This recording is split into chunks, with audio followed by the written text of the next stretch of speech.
It's an admission that contradicts everything the company has maintained so far, that Japan's nuclear disaster could actually have been avoided.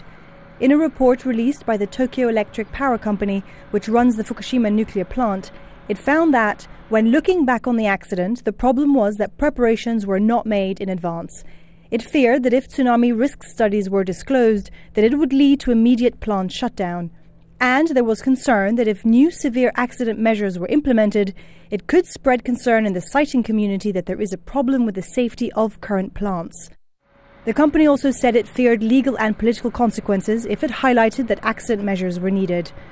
TEPCO had always insisted it was prepared for the tsunami disaster in March of last year. But this report also criticizes the emergency response, citing a lack of expertise and confusing orders from company headquarters and the office of the Prime Minister. This comes on the back of actually several issues. One is that recently about 90% of the Japanese populace have indicated that they are against nuclear energy in Japan.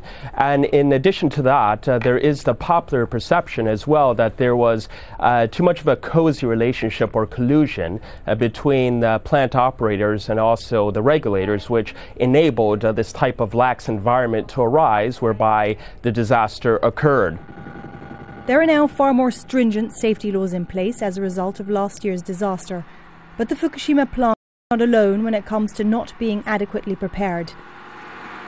The European Commission released a report earlier this month where it found that practically all the 130 active nuclear reactors in Europe need safety overhauls at the cost of around $32 billion. The Fukushima plant will now be dismantled, but it's estimated that the cleanup will last decades and cost Japan billions of dollars. All the people of the area will also need to be compensated. And now it seems all of it was entirely preventable. Stefanie, Dekker, Al Jazeera.